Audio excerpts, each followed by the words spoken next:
29b. We have a new Gemara here, a new topic, a very interesting topic, well known. Amar Rabbi Shimon ben Lakish, Mishum Levi Saba. Want to see that? It's 29b. Probably, if you have an article, it's probably B1. B1, yeah. This is towards the top of the page. So Amar Rabbi Shimon ben Lakish, Mishum Levi Saba. Rabbi Shimon ben Lakish says, in the name of Levi the elder, Eino l'shchita el b'seif. When you're shechting an animal, so it's a process. But the whole process is nothing. The shchita is only that last moment. Rabbi Yochanan says, Yeshna l'shchita mitchila v'ad seif. The whole process is considered shchita. Okay.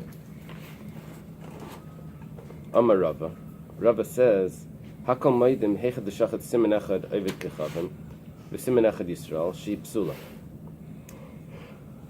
Everyone would agree that if you shecht one siman, if a non-Jew shechts one siman,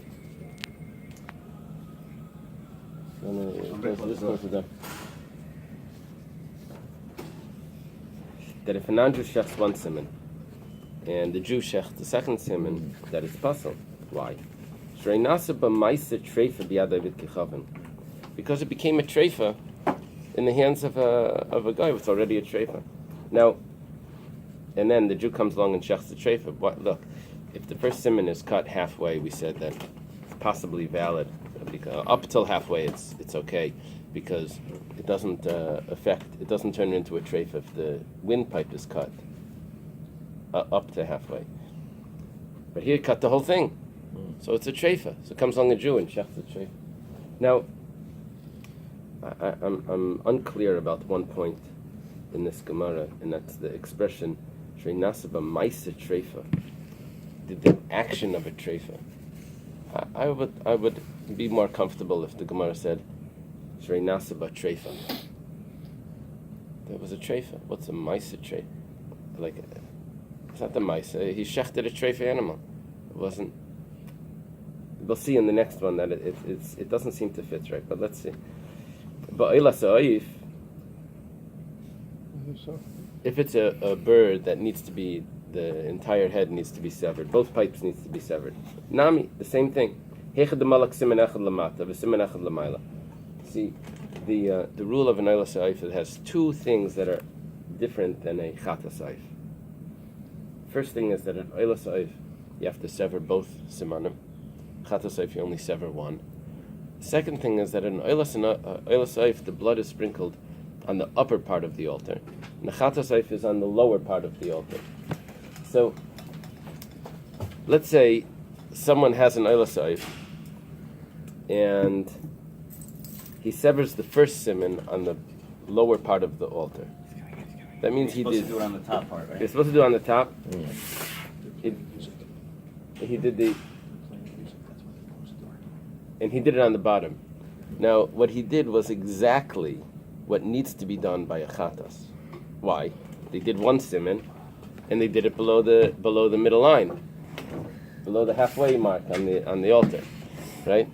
So that's also possible. Everyone would agree. Both Levi Saba and Rabbi Yochanan would agree. Because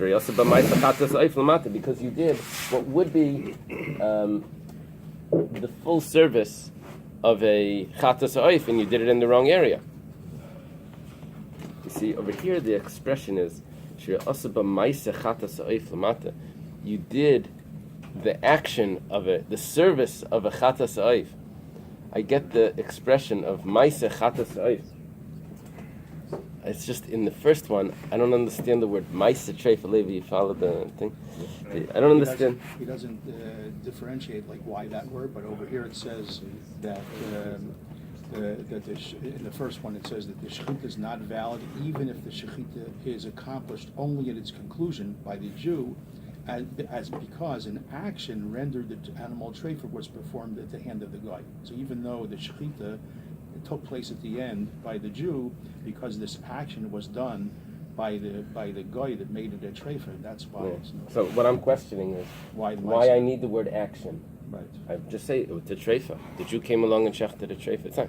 See, when I'm dealing with the chatas, with the oilas ha'oif, and an action of a chatas was done, so I say that is something substantial. But when I mean the word action means that it was a substantial activity.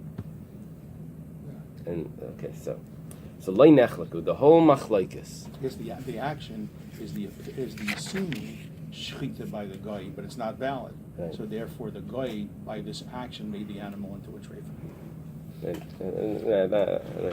Okay, loy nechlaku, the whole machlokes. We're discussing a machlokes between Levi Saba and Rabbi Yochanan, Levi the elder and Rabbi Yochanan. If shechita is from the very beginning, you have to, you're shechting, or from the beginning till finally the majority of the siman or simanim are severed, or is the shechita only that very last point of severing from the midway point to the majority point? Is it only the last moment, or is it the whole thing considered a shechita? So we said two cases they're not arguing about. One case is if a non-Jew shechted half, and then the Jew finished it, that everyone would agree that that's not valid, even if you say the shechita is only at the end. And the other case is that if the activity of a chatas ha'oif was done on an oilas ha'oif, which means one siman was done below the midway point of the altar, that everyone would agree that that's not valid. The only machlekes would be, where's the point where there's a conflict here. Let's say, the sacrifices are supposed to be offered in the temple, and there's a clear prohibition to bring it outside the temple. Let's say someone slaughters one of the pipes outside the temple, slaughters the other one in the temple. So he needs to slaughter both. He started it outside. So was this a prohibition? If I say that the shechita is only at the end, he did nothing. We had all kinds of problems we discussed if a person stops in between time. Yeah. So how does that fly? So we're talking about that there's a certain amount of time that it takes of pause. That means the amount of time that it takes to shech. You're asking, how did he get from that area? So we're going to say, let's say that he was on the border of where it is, and okay. It could be also a theoretical question, right. But there could be a line where you stepped over the line and now you shechted the rest of it. Okay, according to the opinion that says that the shechita is the whole process, Machayet, he slaughtered part of it outside. Now that's no good. But according to the opinion that says the shechita is only at the end, then in this case he's not going to be chayiv, because where did he do the end? The end shechita was in the temple. That was all. Everything was acceptable.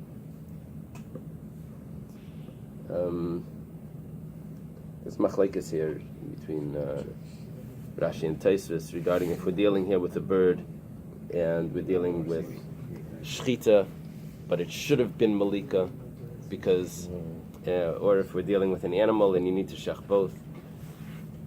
Okay. Let's go further. Amalei Rabbi Bar Simi. So Rabbi Bar Simi says to Rava, because Rava was explaining this machlekes. He says, where is the machlekes? It's only in such and such a case where part of it was slaughtered outside the temple and part is in. And do we say that it was the first person that started slaughtering it did a sinful action by slaughtering part of the sacrifice outside the temple? So Rabbi Bar Simi says to Rava, Marla Yamar Hachi, the master did not teach it like this. Who's the master? Umanu, who is that? Rabbi Yosef. Rabbi Yosef is the teacher. He says, what does he say? Everyone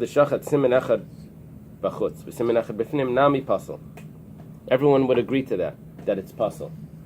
If you slaughter one of the pipes outside and one of the pipes inside.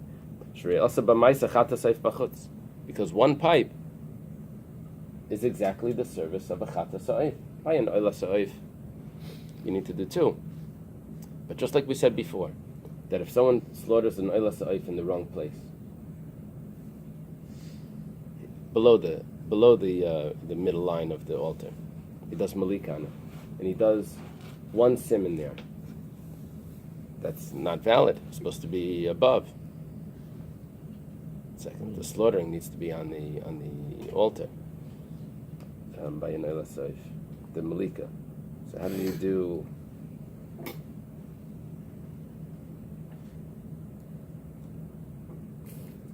Yeah, so that's the problem. Because he did it below, not on the altar. So he did something that would make this considered a chatas oif. Now, what Rabbi Yosef is saying is that the same thing would apply, but because that's considered a substantial service, that one siman, one pipe being severed, we see that that's a substantial service by a chatas oif. And now it's performed outside, so that would be considered a shchita, because that is considered a shchita by a chatas oif. So that clearly would be a prohibition. Loi nechlikus. So then, where's the machlekes? We have a machlekes. Where's the point of shchita? Is it the whole process, or is it just the end? The machlekes is ela kagain sheshachat miyat samanim b'chutz begamra b'fnim. You didn't do an entire siman.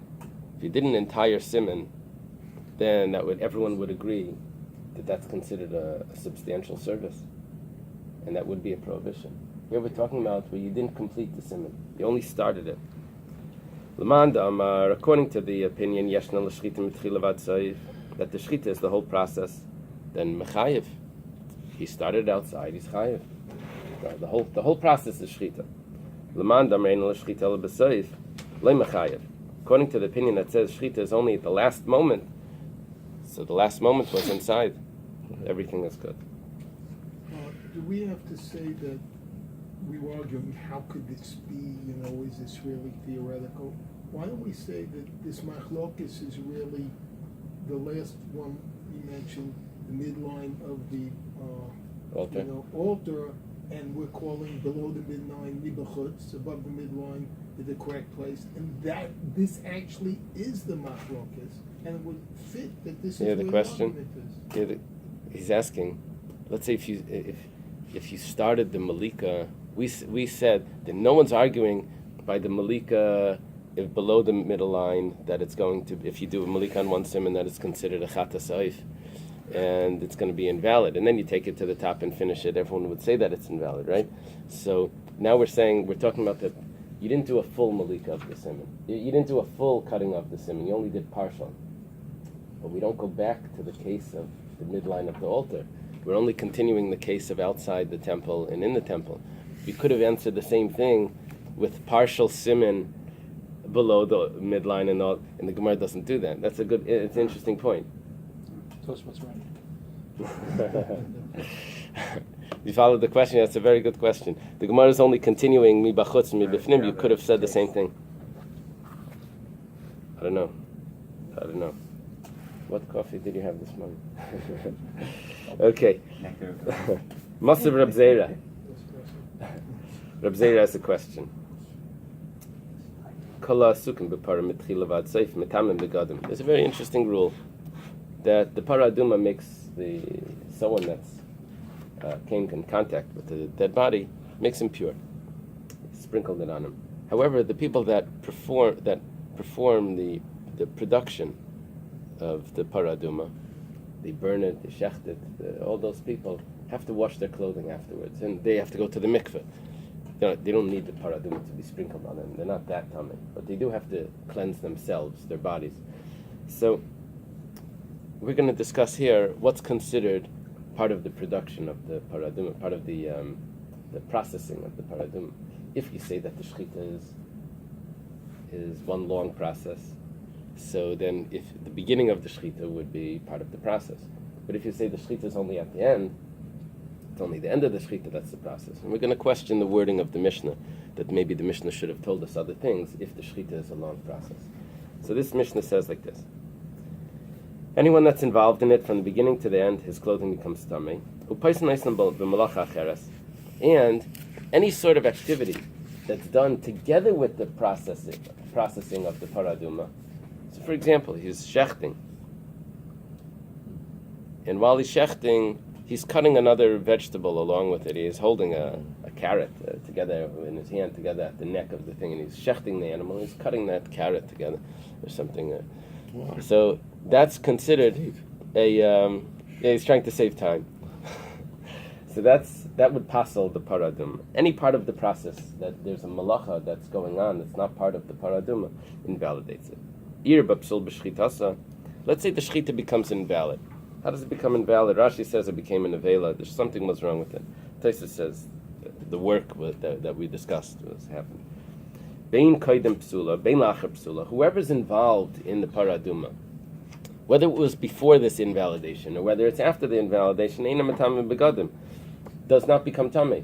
Because the psul was with the shchita, so there's no paraduma here. We now know the paraduma was invalid, and it was invalid from the shchita, so it's nothing. How does he become tamei? Because he was involved in the production of the paraduma, but this is not a paraduma because it was invalid. Bahazasa. But let's say there's some sort of invalidation with the sprinkling of the blood of the paraduma. The blood of the paraduma is sprinkled. You're on the opposite mountain across from the temple, and you sprinkle the blood towards the entrance of the temple. If there's some sort of invalidation, so then it's different. Koydem pesula, everyone that's involved in the production before this invalidation, metame begadim, his clothing is tamei, because even though later on it became invalid, but the entire time it was valid and they were involved in that, so they have to wash their clothing. La'achar pesula, but if it's after the invalidation, eina metame begadim, those people that are involved in that, their clothing is not tamei, because now it's already not valid. Now it's already not valid. Before it was valid, and it was already considered a paraduma. It's because the shchita was good. But it wasn't valid. They thought it would be, but Yeah. it wasn't. They lucked out. That's right. So you want to say that igloi milsel mafreya. We now know retroactively that it's not valid. So here it's saying that there's a difference between a paraduma that became pasul and no paraduma at all. This is a paraduma that became pasul. So. The Gemara is asking an interesting question. If we say that the shchita is a long process, and from the beginning to the end it's all considered shchita, who holds this? Levi Saba. I'm sorry. That's Rabbi Yochanan. Rabbi Yochanan says it's the long process. If we accept Rabbi Yochanan's view, so the Gemara is asking that the Mishnah should have told us another halacha that it didn't mention. Should have said lifnei gnami b'shchitasa. It should have divided up the case of shchita into two cases. It goes like this: ira b'psul b'shchita. This is all what it should have said. That if the shchita became pasul, then koydem pesula metame begadim. Before the psul of the shchita, the person that was involved in that, his clothing became tamei. Why? Because the shchita is a long process. There was the original part of the shchita, there was the end part of the shchita, the first part of the shchita. It was valid. So we should say that the person that was involved with it, we have to divide the shchita up into two halves. The person that was involved with it before, okay, that's part of the shchita, so that he becomes tamei. La'achar pisula, but the one that's involved after the shchita was no good. So eina metame begadim. He's not tamei, just like we said by the hazah, by the sprinkling of the blood, that before it he's tamei, and afterwards he's not tamei. The Gemara answers, Amarava, it's not a proof, because what you're quoting to me is niskalkala shchita ka'amrit.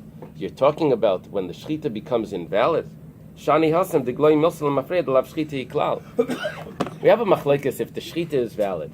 Where was the shchita here? Only the last point or the whole time? But if the shchita is not valid, then no one says that the beginning of it was a shchita. I need the end of the shchita to tell me that the beginning was a shchita. But there was no end of the shchita, so there's no beginning. No one says the beginning of a shchita was there without the end. Once you have the end, then you can say, oh, this whole time was all shchita.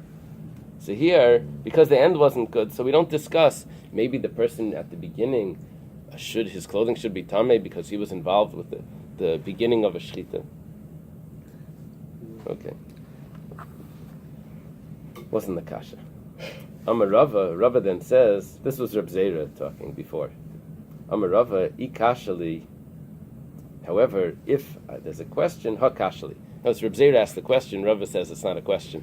Rava says, but if there is a question, let me tell you what the question is. He's saying, like, you don't know what to ask. Let me tell you the good one. Here's the question coming up. According to the opinion that the shechita is only at the end, liflik bech sheir de para. Let him divide in two cases of the kosher para. Not where it became invalid. Even if the para did not, the red after, the paraduma did not become invalid. Going to shachtua betray gabri. Two people are going to slaughter it. He's starting to remember things from yesterday. This may not work out. The gavra kama leimatama. If the shechita is only at the end, then the first person that started the shechita, and he's going to hand over the knife to the other person. The first person doesn't become tamei because he did nothing. What did he do? He did nothing. That's not shechita. V'gavar basar ben tama, but the second person, he should become tamei. Okay, that's Rava's says that this is a much better question. Some Rav Yosef says, Trei gabri bechad zivcha ka'amrit. Two people involved in one sacrifice. Bar minei dahu. Take that one out. Like that one, that doesn't belong here. The Tanina, we was taught yesterday. I thought it was a brisa. It's a brisa. It was taught in a brisa. Many times Tanina is a Mishnah. It says Tizbach. We learned this. Really, the pasuk says L'tzeinchem tizbachuhu, but we divide the word in half. Because the word doesn't say tizbachu with a shuruk, with a vav, with a dot in the center to make the u sound, it could be read tizbacheu, as Rav Kana is going to tell us in a moment.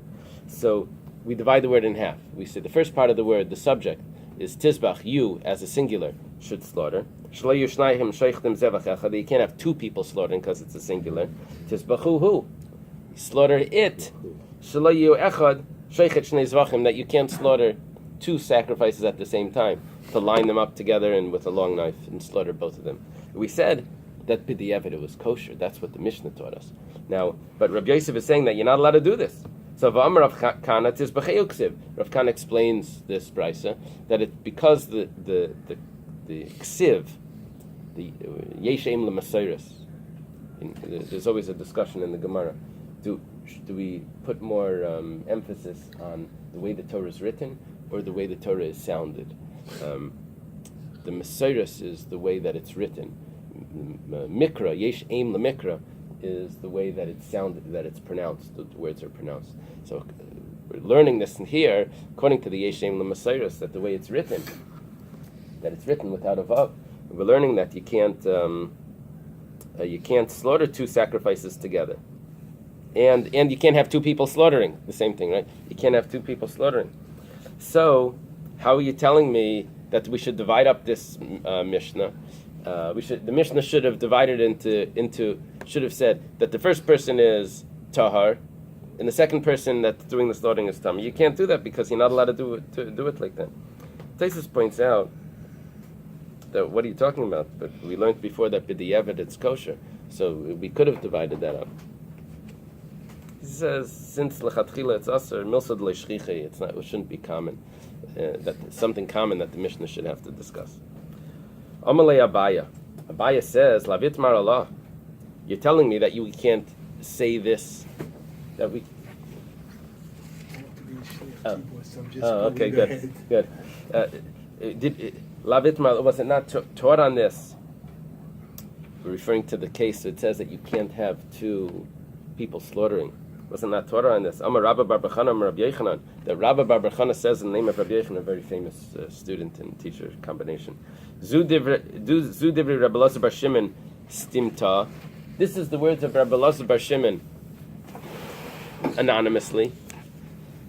It means that there are brises that are Rabbi Elazar Bar Shimon is really the opinion. However, it doesn't say his name. Which means, though, that there are others that are arguing on this. Now, which means that the others would hold, that two people can slaughter. Oh, the Chachamim say two people can slaughter. So why didn't the Mishnah tell me that the first one isn't Tamei and the second one is tamei. If we hold the shechita is only at the end, it must be because they're both tamei. So it doesn't need to say that. Anyone that's involved in the shechita, it already said the shechita is tamei. That's a proof. Ulu Rabbi Elazar bar Shimon Nami, and even according to Rabbi Elazar bar Shimon, who says that you can't have this case of two people shechting, but guess what? I can still have a case where we can divide it in half. Of liflei going to shachat chad gaver b'shnei sudrim, the suda kamalei matama, the sudra basar matama. Let's say that the person is wearing two different sets of clothing. When he starts the shechita, let's say it's a cap or a cape or something easy, so it falls off. And then someone puts on him another cap in the middle of the shechita. So where was the shechita? Was the shechita at the beginning and all the way through, or is the shechita only at the end? If the shechita is only at the end, then the first cap that he was wearing is tar, and the second cap is tummy. But if the shechita is all the way through, they're both tummy. So why doesn't the Mishnah divide it up according to the opinion that says the shechita is only at the end? According to Levi Saba, it's a proof to Rabbi Yochanan that the shechita is all the way through. That's why it doesn't have to tell it us. It's obvious. We said a sheichet, his clothing becomes tummy. So Gemara explains, rather, we're not talking about kosher paradumas. We're talking about invalid paradumas. That's what that Mishnah was saying. If the Mishnah wanted to tell me the laws of shechita by a paraduma, it would have gotten into these details. But that wasn't the topic of conversation. The topic of conversation is where the paraduma becomes pasul. Is the person tummy or not? That was our topic. There are other cases, but that wasn't what we were talking about. Notice the proof over here was, why doesn't the Mishnah tell me another case of where... And the answer to that is because we weren't talking about that. Masav Rabbi Baravin. Rabbi Baravin has a question. Okay, the following Mishnah, it's slightly complex when you learn it in Pesachim, but over here it's not so complicated. If someone has chametz over Pesach, so he doesn't get malchus because it's a lav shein b'maaseh. What did he do? He didn't destroy it. You're not allowed to have chametz bal yira bal yamatzi, but it's not like you purchased it on Pesach.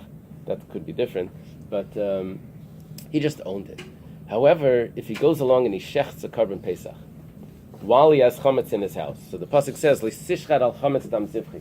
Don't shecht the sacrifice while you have chametz. Okay, so if he shechts erev Pesach, that sacrifice, the carbon Pesach, and he has chametz in his house, there's no question, that's a violation of this, and there would be malchus on that. Let's say he shechts other sacrifices on erev Pesach. It's a big machlokes. What's dam zivchi? What is the zevach that we're referring to? Only the carbon Pesach or other sacrifices? Let's say you take the carbon Pesach. On Pesach itself, for some reason it wasn't slaughtered. Let's say you lost it. So you took another one, and you slaughtered the other one.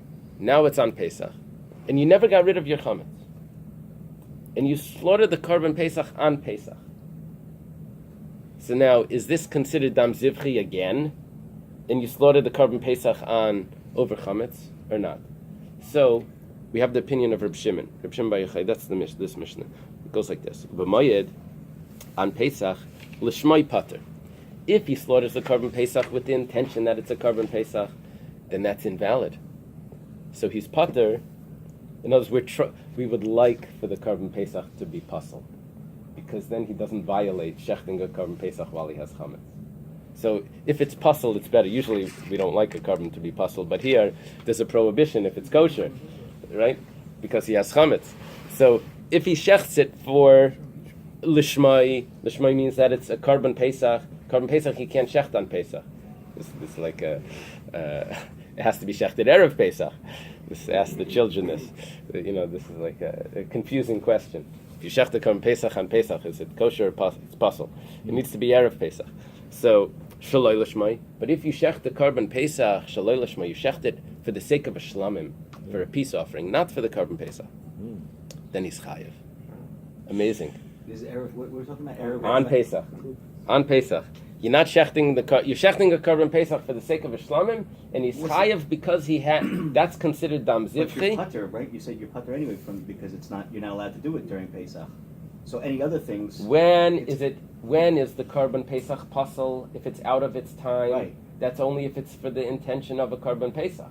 But if you switch it and you intend for a Korban Shlamim, it will be a valid Shlamim, and it will be considered Dam Zivchi, L'Sishchet al Chametz Dam Zivchi, and it'll be a violation of shechting the Korban Pesach while you have Chametz.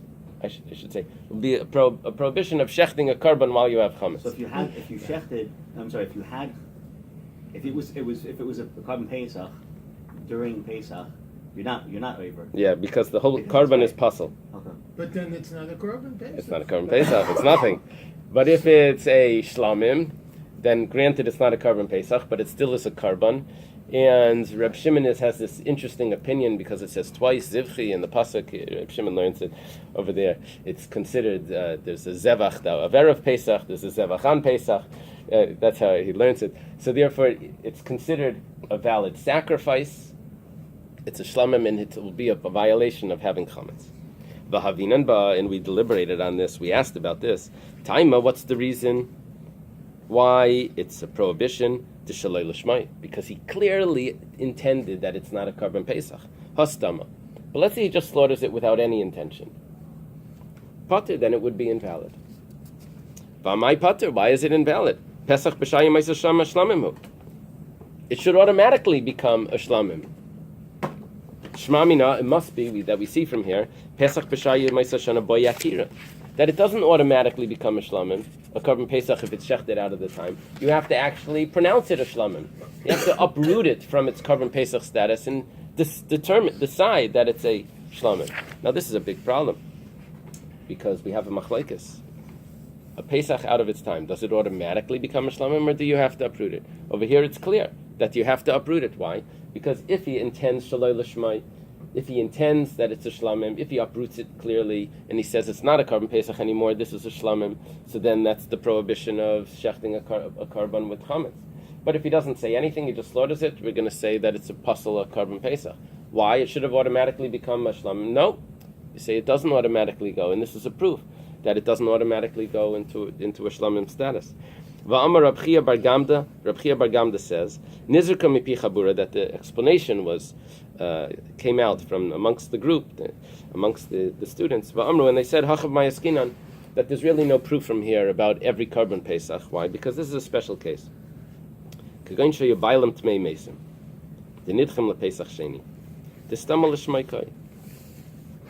The example that I gave for why does he have a Korban Pesach in the middle of Pesach? What's it doing here? He was supposed to be slaughtered Erev Pesach. The example that we gave was that he lost it. So he took another one and he slaughtered it. And the old one that he lost reappeared in Pesach and he goes to slaughter it. We said that's not... Did he originally designate? He originally designated as a Korban Pesach. It was misplaced and it resurfaced. Now we're saying that's not the case. He designated it as a Korban Pesach. Erev Pesach comes along and he finds himself tameh. So he doesn't offer